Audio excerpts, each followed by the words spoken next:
My parents kicked me out for getting a job and not being able to babysit anymore, then lied to the whole family when asked about it. So I went nuclear and exposed them, and now they're trying to force me back because their new babysitter quit. 2 months after I turned 17, I got my first job. But when I told my parents about it, their literal first words were, "Who's going to babysit our kids?" I should have been shocked, but because I knew my parents, I wasn't. So I replied, "Well, who's going to pay for my college tuition?" I expected that to stump them. You see, they had repeatedly told me in the past if I wanted to go to college, I needed to pay for it myself. But instead of conceding, they started laughing like my response was the funniest thing in the world. You're a woman, and women should be grateful to take care of kids, whether it's free or paid. Of course, in my case, it was free. My dad then chimed in with some words of wisdom. "You don't just get to be selfish and abandon the family, Julia. Do you know how much a babysitter for 4 kids costs these days?" I tried to compromise, to tell them that some of the money I made from work could go to them and the kids, but they didn't care. And to them, because I wasn't spending my life taking care of their kids, I deserved to be kicked out. They told me to pack my bags and leave. I just rolled my eyes in response. I ran upstairs, but as I did, for the first time in a very long time, I let myself feel it, the heartbreak, the betrayal, and most of all, the grief of knowing I'll never know a life where my parents love me. I didn't even bother wiping the tears away, just focused on stuffing as many clothes into a backpack as possible. After 10 minutes, they yelled at me to hurry up,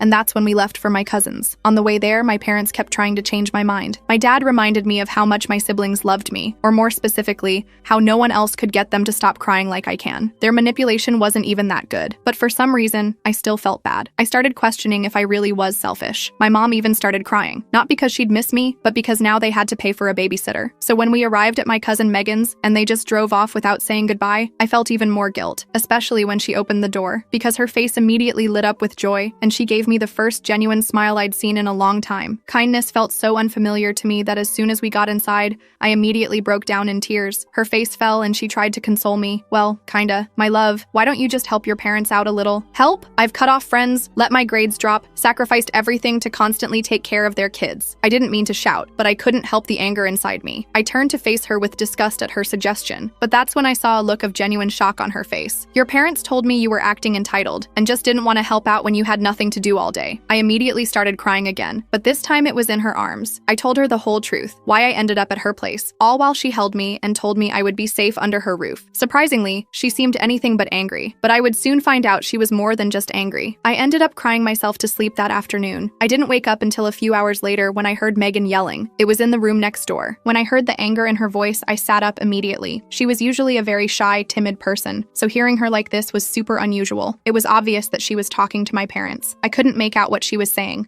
but I could tell she was laying it on them. I remember feeling a genuine smile creep onto my face. It was the first time someone had stood up for me. When I heard her hang up, I lay back down and pretended to still be asleep. Not knowing I was awake, she started speaking out loud, something Megan hasn't done since I was a kid, but what she said made me shoot up. Apparently, my parents had already found a new free babysitter. They had one available all along. This whole thing was just a ploy to kick me out of the house and get me out of the hair once and for all. After saying all this, Megan sighed and said I deserved better before heading to bed. And that's when I sat up, because she was right, I did deserve better parents. And if I couldn't get it, then I at least deserved to have my get back. My plan was bulletproof. You know that one gossipy aunt every family has? Well, we have one too. And I texted her every tiny little juicy detail of everything that happened between me and my family. It ended up being a 1,400-word message. I immediately turned my phone off because I was terrified of the consequences. And the next morning, when I finally felt brave enough to turn it back on, my soul left my body. My phone was blowing up with notifications, not just texts from my gossipy Aunt Barbara, but from pretty much every family member I had contact info for. Apparently, Aunt Barbara had taken my 1,400-word text and forwarded it to everyone in the family group chat without a moment's hesitation. I scrolled through the messages with my heart pounding in my chest. There were dozens of them. Some people were defending my parents, saying I was just a dramatic teenager, but a surprising number were actually on my side. My Uncle Joseph wrote a whole paragraph about how disgusted he was with his sister, my mom, for treating me like a live-in nanny instead of a daughter. My grandma Elizabeth sent a message saying she was heartbroken and that she raised her children better than this. Megan came into the guest room where I was staying and sat down next to me on the bed. She had her phone in her hand too. Megan snorted. "Are you kidding? Barbara lives for this kind of drama. But honestly, maybe it's good that everyone knows what's been going on." I wasn't so sure about that. On one hand, it felt good to finally have people believe me. On the other hand, I knew my parents were going to be furious, and I still had to figure out what I was going to do now. I had a job, but no place to live long term. I was still still in high school, and despite everything, I missed my little siblings terribly. My phone rang. It was my dad calling. I looked at Megan, panic rising in my chest and my hands starting to shake slightly, but I knew I had to face them eventually. I took a deep breath and hit the accept button. I answered the call, bracing for the inevitable explosion. I wasn't disappointed. "What the hell do you think you're doing?" My dad's voice was so loud I had to pull the phone away from my ear. Megan could hear it too, and her eyes widened. I didn't even get a chance to respond before he continued his rant. He told me I was dead to him, that I'd humiliated them in front of the entire family, and that I could forget about ever coming home. The whole time, I just sat there taking it, my eyes filling with tears again. When he finally ran out of steam, I managed to squeak out, "I didn't mean for Aunt Barbara to tell everyone." It was a weak response, but it was all I could come up with. "You stupid, ungrateful," he started again, but then I heard my mom in the background. She snatched the phone from him. Her voice was ice cold when she spoke. "Julia, you've made your choice. Don't expect any support from us moving forward. Not for college, not for your phone bill, nothing." I felt my stomach drop. I hadn't even thought about all those practical things. My phone was still on their family plan. I had been counting on them at least helping with college. "What about my stuff?" I asked, my voice small. "You took what you needed," my mom replied. "Anything else we'll donate if you don't arrange to pick it up by the weekend." The call ended abruptly. I sat there staring at my phone, feeling completely overwhelmed. Megan put her arm around me and gave me a squeeze. "Well, that sounded pleasant," she said, trying to lighten the mood. "Don't worry about your stuff. We'll go get it tomorrow while they're at work." I nodded, still in shock. My parents had basically just disowned me over a part-time job at a coffee shop. What kind of parents did that? The next day, Megan called in sick to work, and we drove over to my parents' house. I still had my key, so we could get in without any problems. The house was quiet. My parents were at work, and my siblings were at school and daycare. It felt weird being back so soon, like I was breaking in instead of coming home. I quickly went to my room and started gathering things I hadn't been able to fit in my backpack the first time. My favorite books, more clothes, my laptop, and some photos of my siblings that I kept on my desk. While I was packing, Megan was in my parents' home office. I didn't know what she was doing, but I was focused on getting my stuff and getting out before anyone came home unexpectedly. When we left, Megan had a folder tucked under her arm. I asked her what it was, and she just shrugged and said she'd tell me later. We loaded my stuff into her car and drove back to her apartment. Back at her place, Megan finally showed me what she'd taken. It was a folder with my birth certificate, social security card, and some other important documents. She had also grabbed my parents' spare credit card that they kept for emergencies. "You're going to need these," she explained, "and they owe you for all the free babysitting." I was shocked. "We can't use their credit card. That's stealing." Megan rolled her eyes. "Relax. We're not going on a shopping spree, but you need clothes for work, a new phone plan, and some basic necessities. They owe you at least that much." I wasn't comfortable with it, but I also didn't see many options. I had $50 to my name and wouldn't get my first paycheck for 2 weeks, so I reluctantly agreed to use the card, but only for things I absolutely needed. We went to the mall that afternoon. I got a few black t-shirts and pants for my coffee shop job, a cheap prepaid phone, and some toiletries. All in all, we spent about $200 on the card. Still, I felt guilty about it, even though Megan assured me it was nothing compared to what a real babysitter would have cost them over the years. The next day was my first shift at the coffee shop. I was nervous, but excited to start earning my own money. The shop was called The Daily Grind. Super original, I know. The manager, Jamie, was pretty cool and patient with my training. I messed up a few orders and struggled with the espresso machine, but overall it wasn't too bad. When I got back to Megan's after my shift, I had 3 missed calls from an unknown number. I hesitated before calling back, worried it might be my parents from a different phone. It wasn't. It was my little sister Emma using my brother's iPad. She was only 10 but somehow managed to memorize my number. She was crying, asking why I left and when I was coming home. It broke my heart to hear her so upset. I tried to explain in a way she would understand without bad-mouthing our parents. I told her I had a job now and needed to live closer to work, that I still loved her and my other siblings very much. She didn't really get it, but she made me promise to come see her soon. I promised, even though I had no idea how I would manage it. After that call, I was a mess again. Megan suggested we order pizza and watch dumb movies to take my mind off everything. It helped a little, but I couldn't stop thinking about my siblings and how much I missed them. The next few days fell into a routine. I would go to work, come back to Megan's, do homework, and repeat. I was exhausted all the time from trying to keep up with school while working nearly every day after classes, but at least I was making money now. About a week after everything went down, I got a text from my Aunt Barbara asking if I wanted to come to Sunday dinner at her house. She mentioned that my grandparents would be there,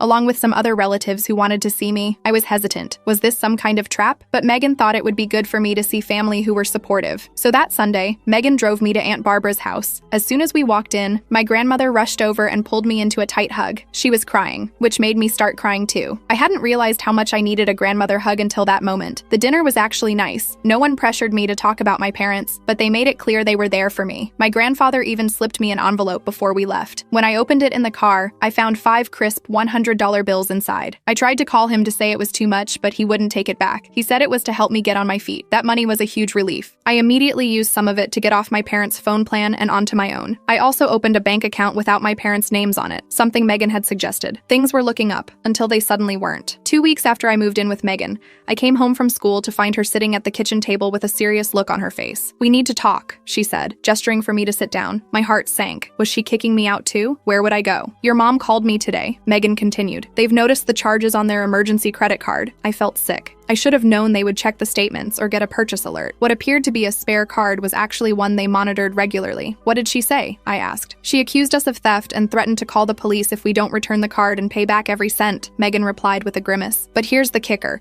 She also wants you to come home." I was shocked. "What? Why would they want me back after everything that happened?" Megan's expression turned grim. "Because their new babysitter quit after just 1 week. Apparently 4 kids under 10 is too much for most people. Who knew?" I laughed bitterly. Of course that was the reason. They didn't miss me. They missed their free childcare. "I'm not going back," I said firmly. "I can pay them back for the card from my paychecks, but I'm not going back to being their slave." Megan nodded, looking relieved. "That's what I told them, but they're pretty upset about the money. Your mom mentioned something about small claims court." I felt a flash of panic. Could they really take us to court? Would we get in trouble? I still had most of the $500 from my grandfather, so I could pay them back right away, but the whole thing left me feeling anxious and angry. The next day at school was awful. I couldn't concentrate on anything. I kept imagining police showing up to arrest me for credit card fraud or something. By lunchtime, I was a nervous wreck. My friend Casey noticed something was wrong and dragged me outside to the courtyard to talk. I ended up telling her everything. She was horrified by what my parents had done. "That's actual child neglect," she said. "They can't just throw you out because you got a job. You're still a minor." I hadn't really thought about it that way. I was so used to being treated like an adult at home that I forgot I was still legally a child. Casey's mom was a lawyer, and she suggested I talk to her about my options. I was hesitant. I didn't want to drag more people into my family drama, but Casey insisted, and after school she took me to her house. Mrs. Thompson, Casey's mom, listened to my whole story without interrupting. When I finished, she had a lot of questions about specifics, dates, exactly what was said, who else knew about the situation. I answered as best I could. "Julia, what your parents did is not okay," she said finally. "They're legally obligated to provide for you until you're 18. They can't just kick you out because you won't babysit." She explained that I had options. I could file for emancipation, which would legally make me an adult before turning 18, or we could report my parents to Child Protective Services,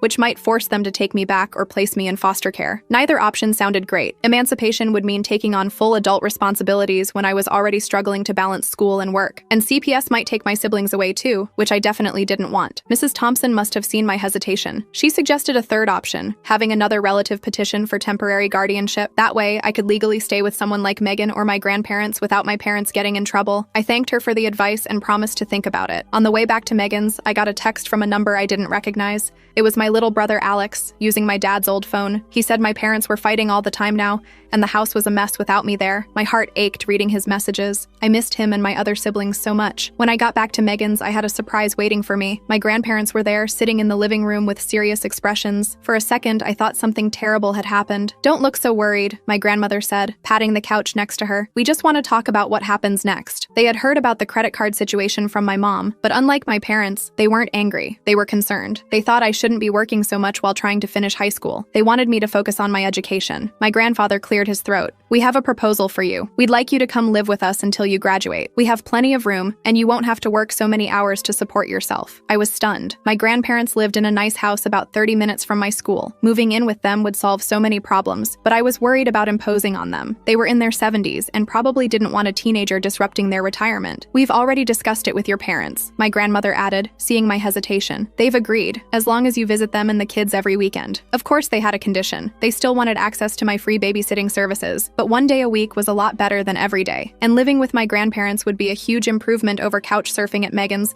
as much as I appreciated her taking me in, so I agreed. That weekend, I moved my stuff to my grandparents' house. They had converted their home office into a bedroom for me. It was small but cozy, with a twin bed, a desk, and a bookshelf. My grandmother had even bought new bedding and curtains to make it feel like my own space. The first night there, I slept better than I had in weeks. There was something calming about being in their house, away from the chaos of my parents' home, but still with family who cared about me. The next morning was Saturday, which meant I had to face my first visitation with my parents and siblings. My grandmother drove me over, promising to pick me up at 6 p.m. sharp. I was nervous the entire ride over. When we pulled up to my parents' house, my siblings came running out the front door. Emma launched herself into my arms, and the younger ones crowded around me, all talking at once. I hugged them tightly, realizing how much I had missed their little faces. My parents were standing in the doorway, watching. My mom's expression was unreadable, but my dad looked annoyed, probably because he had to deal with the kids all morning until I arrived. Once my grandmother left, I spent the day playing with my siblings, helping them with homework, and catching up on their lives. It was almost like old times, except for the tension whenever my parents were in the room. My mom eventually cornered me in the kitchen while I was making lunch for the kids. "So you're too good to live here anymore, but you'll take handouts from your grandparents?" she said with a sneer. I tried to stay calm. "I'm just trying to finish high school without being homeless," I replied, focusing on making sandwiches rather than looking at her. "You were never going to be homeless," she scoffed. "You're so dramatic." I bit my tongue to keep from pointing out that they were the ones who kicked me out. Instead, I just carried the plates of food to the dining room for my siblings. The rest of the day was awkward but manageable. My dad mostly ignored me, which was fine by me. At 6 p.m. exactly, my grandmother's car pulled up outside. I hugged my siblings goodbye, promising to return next weekend. As I was walking out the door, my mom called after me. "Don't forget to bring your babysitting money next time." I turned, confused. "What babysitting money?" She rolled her eyes. "The $500 you owe us for stealing our credit card." I was about to argue but decided it wasn't worth it. I just nodded and left. In the car, I told my grandmother what happened. She looked angry but didn't say anything until we were halfway home. "Your mother always did have a selective memory," she finally said. "She seems to have forgotten all the money they saved using you as a nanny for 5 years." I was surprised. My grandmother had never criticized my parents in front of me before. It felt good to have someone else see the unfairness of the situation. Life at my grandparents' house quickly fell into a new routine. I went to school, worked fewer shifts at the coffee shop, and spent more time on homework. My grades started improving almost immediately. On weekends, I visited my siblings as agreed,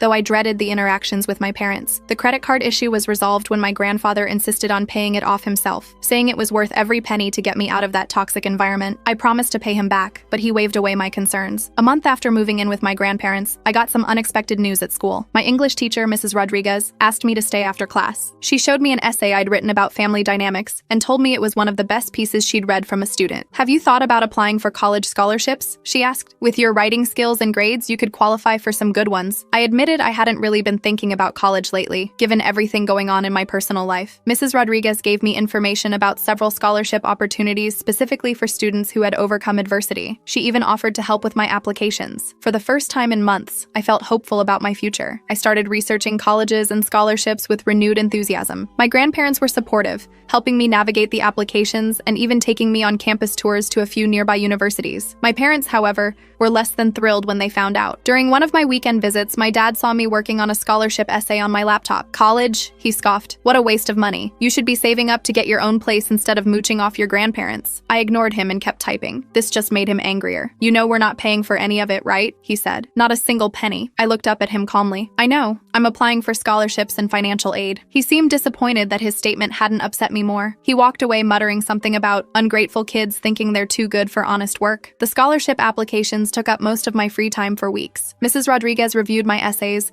and my grandparents helped me gather all the required documents. By the spring, I had submitted applications to 6 different colleges and over a dozen scholarship programs. The first acceptance letter came on a Tuesday in April. I got into State University with a partial scholarship. I was thrilled, but it still wasn't enough to cover all the costs. I kept hoping for better news from the other schools. That same week, something unexpected happened during my weekend visit to my parents' house. My mom actually asked me how the college applications were going. It was the first time she'd shown any interest in my future plans. I told her about the acceptance from State, trying not to sound too excited since I knew she didn't approve. To my surprise, she didn't make any snide comments. Instead, she nodded and said, "Your Aunt Barbara went there. She liked it." It wasn't much, but it was the closest thing to support I'd gotten from either of my parents in months. I decided to take it as a positive sign. The next big news came 2 weeks later. I received an email notification that changed everything. One of the National Merit Scholarships I'd applied for had selected me as a finalist. If I won, it would cover full tuition at any public university in the state for 4 years. I was ecstatic. My grandparents took me out to dinner to celebrate making it to the finals. Even Megan drove over to join us. The finalist interview was scheduled for the following week. I spent days preparing for that interview. My grandmother helped me pick out a professional outfit, a navy blue blazer and skirt that made me look older than 17. My grandfather drilled me with practice questions until I could answer confidently about my goals and aspirations. The day of the interview, I was a nervous wreck. The scholarship committee consisted of 5 people, all with impressive academic credentials. They asked about my essay, my experiences, and my plans for the future. I talked about wanting to to become a child psychologist, inspired partly by my own experiences with family dynamics. I left the interview feeling like I'd done my best, but I had no idea if it was good enough. The results wouldn't be announced for another 2 weeks. Those 2 weeks were the longest of my life. I checked my email obsessively,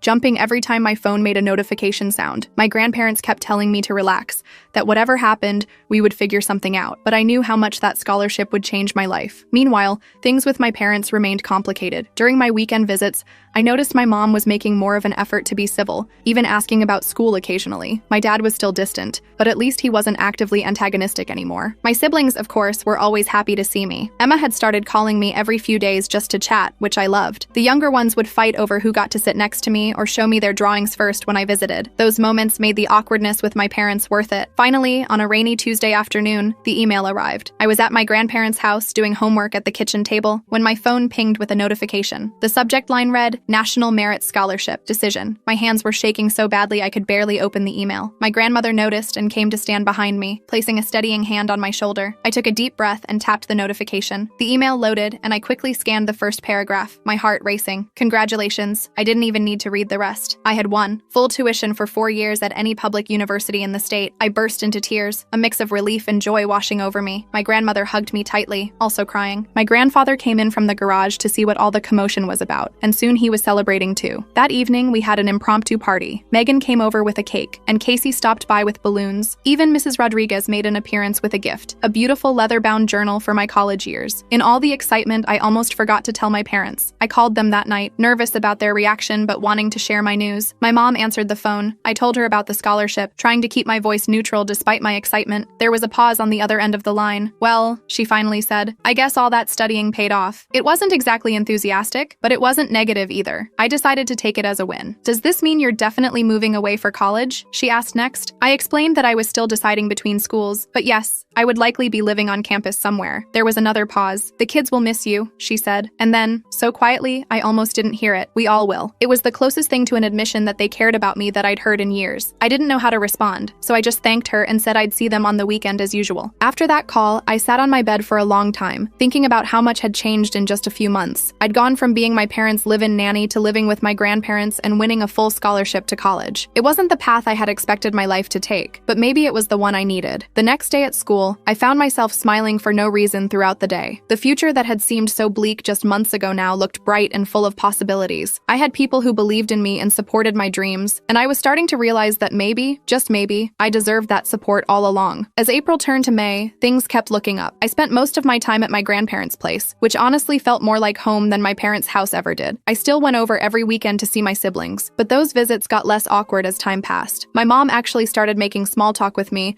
and my dad at least stopped glaring at me from across the room. One Saturday in mid-May, something weird happened. I was playing with my youngest brother in the living room when my mom came in and just stood there watching us. After a few minutes, she cleared her throat. Julia, can we talk in the kitchen for a minute? My stomach immediately knotted up. Every time my parents wanted to talk, it ended with me feeling like crap. But I nodded and followed her. In the kitchen, she busied herself making coffee, not looking at me. I just stood there awkwardly, waiting for whatever bomb she was about to drop. Your father and I have been talking, she finally said, about your graduation next month. Oh right, graduation. With everything else going on, I'd barely thought about it. But now that she mentioned it, I realized I had no idea who would come to the ceremony. Would my parents even show up? Would it be super awkward having them and my grandparents in the same place? We want to host a small party for you, she continued, here at the house. After the ceremony, I must have looked completely shocked because she actually laughed a little. Don't look so surprised. You're still our daughter. I didn't know what to say. For months, they'd treated me like I was nothing but free labor, and now they wanted to throw me a graduation party? It didn't make sense. Why? I blurted out before I could stop myself. My mom's face fell a little. She put down her coffee cup and finally looked directly at me. Because we're proud of you, she said quietly. The scholarship, college. You've done well, Julia. I just stared at her. Who was this woman and what had she done with my mother? I wanted to ask if she was feeling okay, or if she'd been abducted by aliens. Before I could respond, my dad walked in. He nodded at me awkwardly, then grabbed a beer from the fridge. Your mom tell you about the party? He asked. I nodded, still too confused to form words. Good, he said. We were thinking just family. Your grandparents, Megan, a few aunts and uncles. They were including my grandparents, and Megan, the people who had basically rescued me from them. This was getting weirder by the minute. That sounds nice, I managed to say. Thank you. My dad nodded again and left the kitchen. My mom went back to fussing with coffee cups. I escaped back to the living room as soon as I could, my head spinning. That night at my grandparents' house, I told them about the party offer. My grandmother got a weird look on her face. Your Aunt Barbara went to visit them last last week, she said. Had a long talk with your mother, apparently. That explained some things. Aunt Barbara was my mom's older sister and pretty much the only person my mom would actually listen to. If Barbara had called her out on her treatment of me,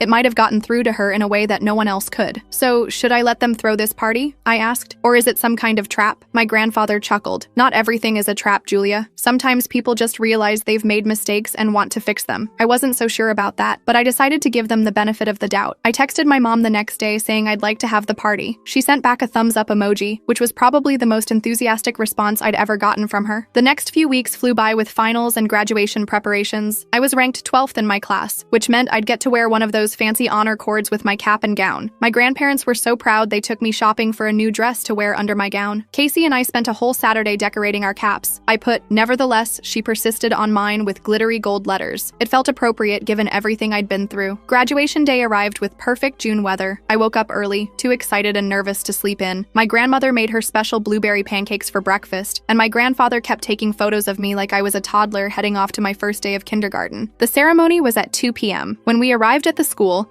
the parking lot was already packed with families carrying balloons and flowers. I spotted my parents' car right away. It was hard to miss with all 4 of my siblings' faces pressed against the windows, waving frantically at me. I waved back, feeling a weird mix of emotions. Part of me was still angry about everything they'd done, but another part was just glad they'd shown up. I had to go line up with the other graduates while my family found seats in the auditorium. Casey found me in line and we took selfies with our decorated caps. The whole thing felt surreal, like I was watching myself in a movie about high school graduation rather than actually experiencing it. The ceremony itself was pretty standard. Boring speeches from the principal and valedictorian, the band playing Pomp and Circumstance on an endless loop as we walked across the stage. When they called my name, I heard cheering from multiple sections of the audience. My siblings were the loudest, of course, but I could also pick out Megan's voice and my grandfather's distinctive whistle. Afterward, in the chaos of families finding their graduates, I got caught in a whirlwind of hugs and photos. Emma wouldn't let go of my waist, and my littlest brother kept trying to steal my cap. My parents actually looked proud, my dad patting me on the back and my mom fussing with my hair for pictures. As we were walking to the parking lot, Casey ran up to give me one last hug. "Coming to Tyler's party tonight?" she asked. I shook my head. "Family thing," I said, nodding toward my parents. "Maybe I can stop by later?" She shrugged. "Text me if you escape," she said with a wink before running off to join her own family. We all caravanned back to my parents' house, my parents' car full of my siblings, my grandparents in their car, and me riding with Megan. As we drove, Megan kept glancing at me. "You okay?" she finally asked. I nodded. "Just weird, you know? A few months ago they kicked me out,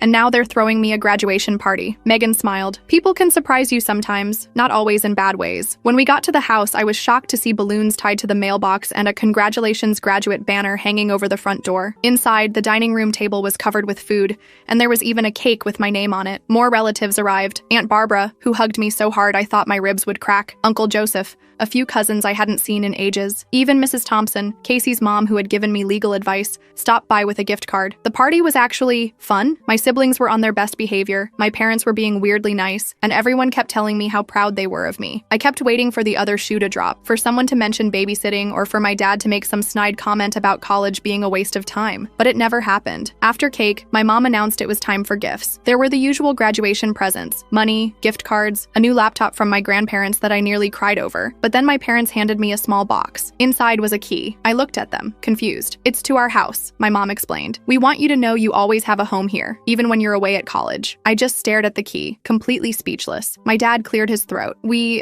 didn't handle things well," he said awkwardly. "When you got that job, we were wrong to kick you out. Was this really happening? Was my dad actually admitting they were wrong?" I looked around to see if anyone else was as shocked as I was, but everyone was just smiling like this was totally normal. "Your Aunt Barbara reminded us that parents are supposed to support their children, not the other way around," my mom added. "We took advantage of you, Julia, and we're sorry." I couldn't believe what I was hearing. An actual apology from my parents? I half expected the ceiling to cave in or for aliens to suddenly invade. "We're also sorry about the babysitting," my dad said. "We've hired a real babysitter now, for when you're not here." I looked at my grandparents, who were beaming with pride. My grandmother gave me an encouraging nod. "Thank you," I finally managed to say. "That means a lot." The rest of the party passed in a blur. By the time everyone left, it was almost 9 p.m. I texted Casey that I wouldn't make it to Tyler's party after all. I was too emotionally drained to handle a high school rager. My grandparents were the last to leave. As they were heading out, my grandmother pulled me aside. "Your parents called us last week," she said quietly. "They wanted to know if we'd help them with your college expenses, whatever the scholarship doesn't cover." I was stunned all over again. "They did?" She nodded. "People can change, Julia. Sometimes they just need a wake-up call." After everyone left, I found myself alone in the kitchen with my parents. There was an awkward silence as we all avoided eye contact. "So," my mom finally said, "you're all set for State University in August?" I nodded. "Yeah, orientation is in July. I got assigned to Thompson Hall. That's on the north side of campus, right?" My dad asked. "Near the library?" I was surprised he knew that. "Yeah, it is. How did you know?" He shrugged. "I looked it up. Wanted to know where you'd be living." We fell into another silence, but it felt less awkward this time. More like we were all just adjusting to this new normal. "You know," my mom said hesitantly, "if you wanted to move back home for the summer, there's room." I thought about it for a moment. Part of me wanted to say no immediately, but another part recognized that they were trying, in their own awkward way, to make amends. "I'll think about it," I said. I promised Grandma I'd help her with her garden this summer, but maybe I could split my time. They both nodded, seeming satisfied with that answer. My dad checked his watch. "It's getting late. Do you want us to drive you back to your grandparents?" I shook my head. "Megan's coming back to get me in a few minutes." As if on cue, my phone buzzed with a text from Megan saying she was on her way. I started gathering my graduation gifts. "Leave some of it here if you want," my mom suggested, "for when you visit." When Megan's car pulled up outside, my parents walked me to the door. My mom surprised me with a hug, and my dad awkwardly patted my shoulder. "Congratulations again," my mom said. "We really are proud of you." As Megan drove me back to my grandparents' house,